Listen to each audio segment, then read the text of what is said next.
And South Korea's People Power Party says it's looking into the idea of President Yoon Suk Yeol stepping down as early as February next year and snap elections to follow in either April or May. The ruling party needing to find some resolution to turmoil unleashed by Mr Yoon's short-lived martial law decree, which came 1 week ago tonight. A key vote today in the National Assembly, during which lawmakers overwhelmingly passed a bill to appoint a permanent special counsel. This will probe insurrection charges against the president. The investigation will cover not just the president himself, but also other officials involved in the declaration last week of martial law. And that includes former Defense Minister Kim Yong-hyun and the Army Chief of Staff, General Park An-soo. Our correspondent in Seoul, Lim Yun Suk, explains the different plans the ruling party could pursue for President Yoon's future.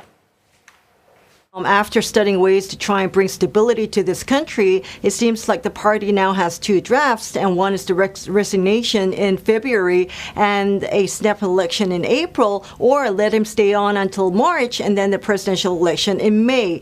Now, we're not sure if the ruling party had even discussed this with President Yoon or if he is going to be following these steps. But, it is very likely that the main opposition parties and the other smaller parties, too, are not going to accept this. And in fact, they are going to go ahead and try to impeach President Yoon this Saturday. Because what they're saying is that the only road for him is really to resign or to be investigated. Now, we will have to see, what the opposition party says, but it's also important that the Assembly passed that motion calling for the special counsel to investigate the insurrection charges and the abuse of power by President Yoon Suk Yeol. Now, this motion passed with 210 votes in favor and 63 votes against, as the ruling party, before that vote took place, said that its 108 members would have the freedom to vote which way they wanted to, as they didn't think that, that this motion was something that they could protest.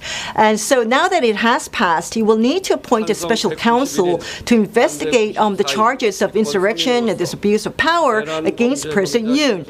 And that would end the ongoing separate investigations that we have now by the prosecution, the police, and the Corruption Investigation Office for high-ranking officials. Now, they would have to hand in all the evidence that they have to the special counsel. And as you said, apart from President Yoon, there are other people included, including the former defense minister, but also included in that is the current Prime Minister Han Duck-soo, the ruling party representative Choo Kyung-ho, who recently stepped down from his position as the party's floor leader. Now, they all are also being accused of either committing insurrection themselves or colluding in this act of insurrection.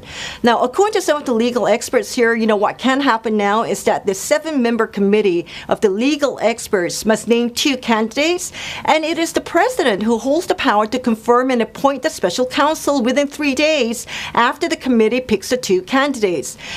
But, whether President Yoon Suk Yeol is going to do that or what happens if he doesn't do that are really just questions, and it seems like there's no answer because everything right now that we're hearing and we're seeing in the news the last few days are really unprecedented events here in South Korea. So we'll have to wait to see what happens in the coming days. South Korea's opposition-controlled National Assembly also passed a government budget bill today. This was a bill that played a contributory factor in the president declaring martial law last week.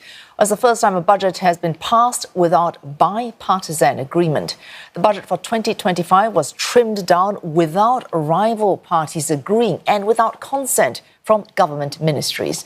The revised budget was proposed by the Democratic Party and at 4.1 trillion won, comes in at below the government's initial proposal. The government had warned that the budget cut would impact basic government functions and delay policy measures for small businesses and vulnerable citizens. President Yoon Suk Yeol had earlier cited opposition obstruction to this budget as one of the reasons that he was forced to declare martial law.